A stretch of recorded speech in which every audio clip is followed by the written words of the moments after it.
کر رہے ہو کہ ہم مر گئے تو اولاد کا کیا ہوگا؟ ہاں سن، میرے حضور نے فرمایا بلال جی یا رسول اللہ اعلان کر دے۔ کس چیز کا؟ کہ جوانوں کی خون کی ضرورت ہے اسلام کو۔ حضرت بلال نے اعلان کیا۔ تاریخ اٹھاؤ، اپنی تاریخ پڑھو، ماں بہنوں تم بھی منہ بند کرو اور سنو تاکہ تمہیں بھی کچھ سلیقہ اور شعور آ جائے۔ سنیے، جب حضرت بلال نے اعلان کیا تو پورے مدینے میں بیداری تھی، جوان تو جوان، بچے بھی اٹھ گئے تھے۔ مائیں بیٹوں کو تیار کر رہی تھی اور جذبے دیکھیے کیا کہہ رہی تھی، بیٹے اگر حضور کے نام پہ قربان ہو گیا تو میں شہید کی ماں کہلاؤں گی، اور اگر تو بچ کے آ گیا نا تو بیٹے میں غازی کی ماں کہلاؤں گی۔ یہ کہہ کے مائیں بیٹوں کو تیار کر رہی۔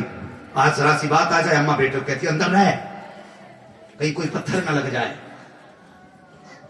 کہیں گولی نہ لگ جائے۔ وہ کیسی مائیں تھی؟ ایسی مائیں کہتی بیٹے اگر شہید ہو گیا ہمیں فخر ہوگا کہ ہم شہید کی ماں ہیں، اگر واپس آ گیا تو ہم ناز کریں گے غازی کی ماں ہیں۔ اللہ اکبر، یہ کہہ کے مائیں اپنے بیٹوں کو بھیج رہی تھی۔ اور پھر بہنوں کا پیار، اللہ اکبر، بہنیں تو بڑی عجیب ہوتی ہیں، عجیب رشتہ بہنوں کا بھائیوں سے ہوتا ہے۔ کبھی تم نے کربلا کی تاریخ سنی ہوگی، مولویوں کی زبان سنی ہوگی۔ جب میرا حسین کربلا مدینہ چھوڑنے لگے تھے تب حضرت علی اصغر امام حسین کی گود میں تھے۔ جب حضرت سکینہ کو نہ لے جانے کا فیصلہ کیا گیا، آپ آئی ہیں، حضرت علی اصغر کے کان میں کچھ کہا تھا، اچانک حضرت علی اصغر نے پلٹی ماری، حضرت صغرا کی گود میں تھے۔ آپ کہنے لگی بابا اب تو اصغر بھی میرے پاس ہے، اب تو مجھے لے کے جانا پڑے گا۔ پھر حسین نے اپنے بیٹے کے کان میں کچھ کہا، پھر حضرت علی اصغر نے پلٹی ماری، آقا حسین کی گود میں تھے۔ حضرت صغرا نے کہا تھا بابا یہ بتائیے تو صحیح کیا کہا گیا اپنے اصغر کے کان میں جو یہ مجھے چھوڑ گیا؟ آپ نے فرمایا صغرا تو بتا تو نے کیا کہا تھا جو مجھے چھوڑ گیا؟ آپ نے رو کے کہا تھا میں نے اصغر سے صرف اتنا کہا تھا، اصغر جب حسین کی بہن زینب حسین کے ساتھ جا سکتی ہے تو پھر اصغر کی بہن صغرا اصغر کے ساتھ کیوں نہیں جا سکتی؟ سبحان اللہ سبحان۔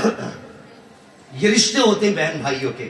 کہنے لگی پھر ابا آپ نے کیا کہا تھا جو اصغر بہن کو چھوڑ کے چلا گیا؟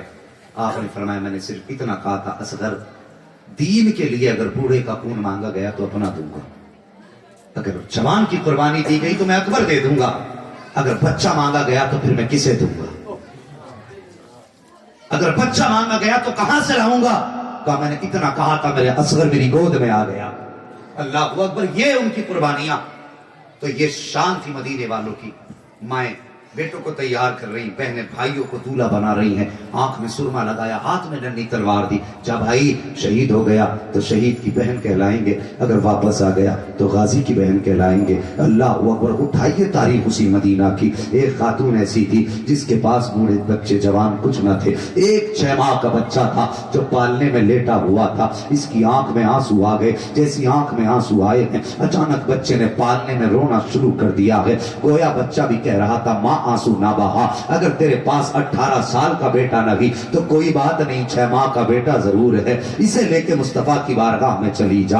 اللہ اکبر، خاتون نے پالنے کی طرف دیکھا، بچے کو دیکھا، خیال آیا، جلدی سے بچے کو پالنے سے اٹھایا، منہ دھلا بچے کو دولہا بنایا، گود میں لیا، چادر میں لپیٹا ہے، وہاں جا کے کھڑی ہو گئی جہاں مصطفیٰ کے جانثار کھڑے تھے، ایک سائیڈ میں کھڑی ہے۔ میرے حضور کی نگاہ پڑ جاتی ہے، دیکھا سرکار نے خاتون کی طرف، اللہ اکبر، فرمایا بلال ذرا پتہ تو کر یہ خاتون کون ہے، کیوں آئی ہوئی ہے؟ حضرت بلال گئے ہیں، کہتے خاتون بتا تو صحیح کس لیے آئی ہے؟ خاتون کہتی بلال مجھے حضور سے بات کرنی ہے۔ اللہ اکبر، حضور کی اجازت کے بعد خاتون حضور کی بارگاہ میں حاضر ہوئی۔ میرے آقا فرماتے ہیں خاتون تم کیوں آئی ہو؟ ہم نے تو مردوں کو بلایا ہے۔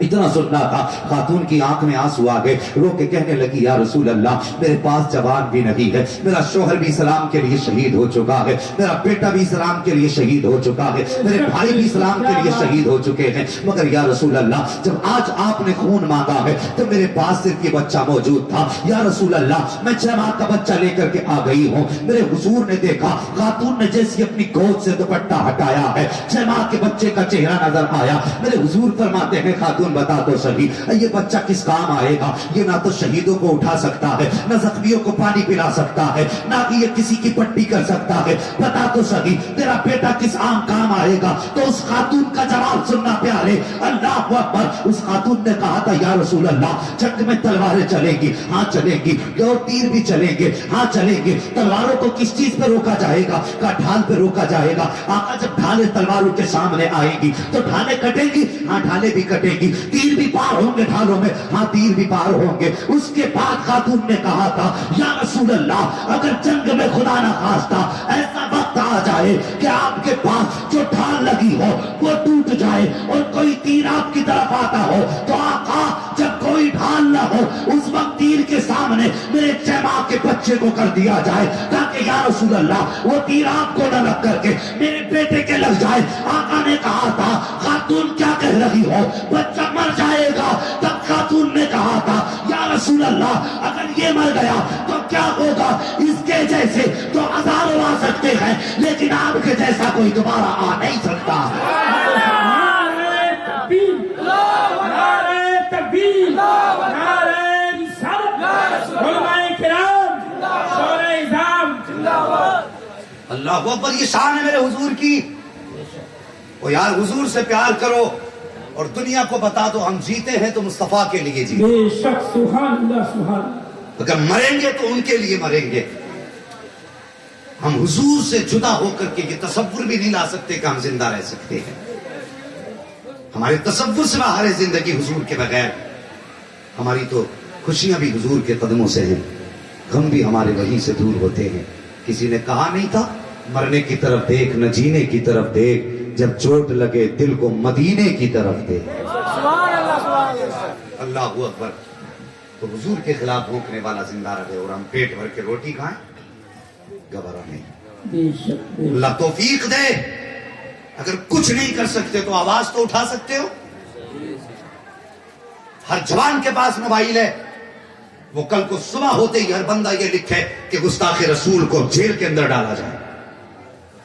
یہاں پہ ہمارا اس نے ہمارے حضور کے خلاف زبان کھولی ہے اور ہم کسی بھی بدبخت کی بدبختی کو گوارا نہیں کر سکتے۔ ذمہ داری ہر مسلمان کی، اور اگر اتنا نہ کر سکے تو پھر حوض کوثر کس منہ سے مانگو گے جا کے حضور سے؟ کچھ تو اتنا کر جاؤ کم سے کم۔ حضور اگر یہ کہہ دیں کہ جب کتا میرے خلاف بھونک رہا تھا تو تم اپنے بستر میں لیٹے تھے، کم سے کم اتنا تو کہہ دینا حضور بس کی کچھ نہ تھا، جو ممکن تھا ہم اپنے ہاتھوں سے بھی کر رہے تھے، زبان سے بھی کر رہے تھے۔ یہی بتانے میں آپ کو آیا ہوں۔ کوئی کتا کتنا بھی بھونک لے، قرآن کی ایک آیت تو کیا نقطہ بھی کم نہیں کر سکتا۔ اور مجھے خوشی ہوئی ڈاکٹر صاحب نے بتایا کہ ہماری بستی کے لوگ قرآن پڑھنے والوں کو اپنے گھر پہ کھانا کھلاتے ہیں۔ بات سچی ہے؟ سچی بات ہے نا؟ تو کہہ دیں ذرا سبحان اللہ اور زور سے۔ مہمانوں بڑا احسان ہے اس گاؤں کا تم پر، تمہارے بچے کو اپنا بیٹا سمجھ کے پالا انہوں نے۔ خود تو فاقے کیے ہوں گے لیکن تمہارے بیٹے کو فاقے سے نہیں رہنے دیا ہوگا۔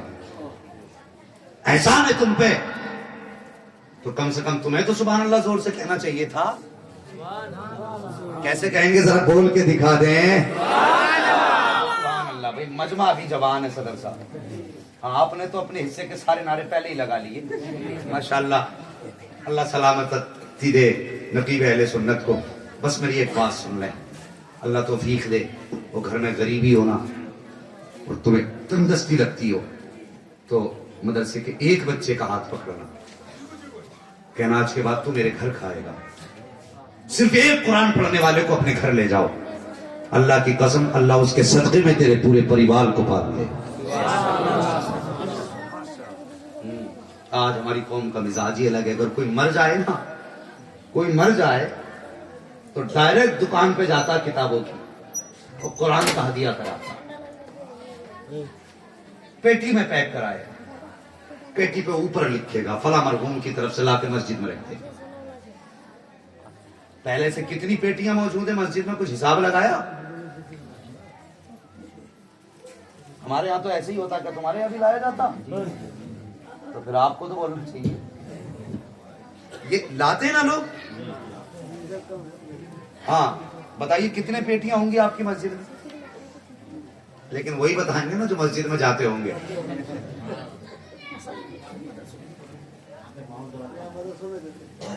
اللہ کے بندو، مدرسوں میں تو بچوں کے اپنے قرآن ہوتے ہیں پڑھنے.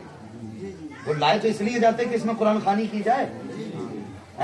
کتنی پیٹیاں رکھے رکھے دھول چڑھ گئی، نمبر ہی نہیں آیا پیٹیوں کا. اور یار کچھ بدلو اپنے آپ کو، بھیڑ کی چال نہ چلو. ایک نے قرآن لا دیا تو دوسرا بھی وہی لیا ہے. ایسے کیا کرو. اگر کسی کے گھر میں کسی کا عزیز انتقال کر جائے تو دکان پہ نہ جاؤ، مدرسے میں آؤ پہلے، اور پھر پوچھو صدر صاحب سے، حافظ صاحب سے، مولانا صاحب سے، دیکھو ذرا کوئی بچہ غریب تو نہیں جس کے پاس بس بستر پھٹا ہو. سردیوں کا موسم آ رہا ہے، کوئی ایسا بچہ تو نہیں جس پہ کمبل نہ ہو. سبحان اللہ. یہ پوچھا کرو آ کر کے. آواز دے دو بھائی مان. آواز حضرت کی بیٹھی ہوئی ہے، لیکن فکر نہ کیجیے ان کی بیٹھی ہے، میری ابھی اٹھی ہوئی آواز ہے. بے شک. سبحان اللہ. سبحان. ذرا تھوڑی آپ بھی آواز نکالیں اور کہہ دیں ذرا سبحان اللہ. آیا کرو مدرسے میں، اور آنے کے بعد کہا کرو کسی بچے کو بستر کی ضرورت ہے، بے شک. کسی بچے کے پاس گرم کپڑے نہیں ہیں. تو یار ہم نے مدرسے کے طلبہ کے ایسے بھی حالات دیکھے ہیں کہ گھر والے پیٹ کاٹ کے بچوں کو پڑھاتے ہیں، پیٹ کاٹ کے. کبھی سوچ تیرا بیٹا جب دکان پہ چاہتا ہے، جو چاہتا ہے مرضی سے خرید لیتا ہے، جو چاہتا ہے دکان سے لے کے کھاتا ہے. لیکن یہ مدرسے کے طلبہ ہیں، اللہ کی قسم گھر سے باپ نے 100 روپے دیے تھے، مہینے بھر کا خرچہ تھا، اسی میں صابن بھی خریدنا تھا، اسی میں تیل بھی خریدنا تھا، اسی میں اپنی ضرورت کے سامان خریدنے تھے. کبھی اتفاق سے مدرسے کے باہر نکل گئے، انہوں نے دکانیں لگی دیکھی، انہوں نے ٹھیلوں پہ پھل بکتے دیکھے، دیکھ کر کے بس ان کا دل تو چاہا کاش ہم یہ بھی کھا لیتے، کاش ہم یہ بھی کھا لیتے. لیکن جب جیب کی طرف خیال آیا، حسرت سینے میں دفن ہو کے رہ گئی، حسرت سینے میں دفن ہو کے رہ گئی. انہوں نے آرزوؤں پہ پانی ڈال دیا، اپنی حسرتوں کا گلا گھونٹ دیا. لیکن جب ایک طالب علم اپنی حسرتوں کو سینے میں دبا کر کے، اپنی آرزوؤں کا گلا گھونٹ کر کے واپس پلٹ رہا تھا تو مشیت پکار پکار کے کہتی ہے، اے بچے پریشان نہ ہو، آج اگرچہ تیرے پاس دکان کی 10 روپے کی چیز کھانے کا پیسہ نہیں ہے، مجھے میری عزت کی قسم ہے، حافظ بن کے دیکھ، اتنی عزت دے دوں گا دنیا تیرے قدموں میں بچھتی نظر آئے. اللہ اکبر. انہوں نے کون سا دور نہ دیکھا، ہر دور انہوں نے دیکھا ہے، ہر دور انہوں نے دیکھا ہے. وہ یار کبھی باپ مر جائے 100 روپے دے کے کہتے ہو مولوی دعا کرنا، میں کہتا ہوں سن، 100 روپے دے کے مجھ سے دعا کو کہے گا، میری دعا میں خلوص نہیں ہوگا. 1000 دے کے بھی کہے گا تب بھی میں خلوص سے دعا نہیں دوں گا. خلوص کی دعائیں کیسی ہوتی ہیں؟ وہ یار دعائیں دینے سے کام نہیں ہوتا، دعائیں لینے سے کام ہوا کرتا ہے. ایسے اسباب کیا کرو کہ دل سے خود بخود دعائیں نکلا کریں. اگر کسی کے ایصال ثواب کی نیت سے تمہیں کچھ پیسہ خرچ کرنا ہے تو سنو، کبھی مدرسے میں آؤ، کسی قرآن پڑھنے والے کو دیکھو کہ گرمی میں پڑھ رہا ہے، اس کے سر کے اوپر 1200 روپے کا پنکھا لا کر کے لگا دو. اگر تمہیں لگتا ہے مدرسے کے بچے سادہ پانی پی رہے ہیں، اللہ نے تجھے توفیق دی ہے، تیرے بچے تو فریج کا پانی پیئے، تیرے بچے فلٹر کا پانی پیئے، لیکن قرآن کے پڑھنے والوں کے نصیب میں آج فریج کا پانی تک نہیں ہے، ٹھنڈا پانی تک نہیں ہے. یہ نل سے نکال کے پانی پی رہے ہیں، یہ جہاں پڑھ رہے ہیں وہاں گرمی ہے. فلٹر تو کیا سادہ پانی پی رہے ہیں. اگر تیرے بچے فلٹر پی سکتے ہیں تو کیا قرآن پڑھنے والے فلٹر پانی نہیں پی سکتے؟ اگر تیرے بچے فریج کا پانی پی سکتے ہیں تو کیا قرآن کے پڑھنے والے فلٹر پانی کی بجائے فریج اور یہ سب چیزیں استعمال نہیں کر سکتے؟ تو سن، اگر کوئی انتقال کر جائے تو مصطفیٰ کے گھر کی طرف آ جایا کرو. آنے کے بعد دیکھو، اگر پانی کا انتظام نہیں ہے تو ایک فریج کا انتظام کر دو تاکہ قرآن کا پڑھنے والا اس ٹھنڈے پانی کو حلق سے نیچے اتارے. جیسے ہی وہ ٹھنڈا پانی اس کے حلق سے نیچے اترے گا، کلیجہ ٹھنڈا ہوگا. کوئی دعا کرے نہ کرے، خود بخود دعا دل سے نکل کے اللہ کے عرش سے جا کے ٹکرا جائے. بے شک. سبحان اللہ. سبحان اللہ. ایسے کام کیا کرو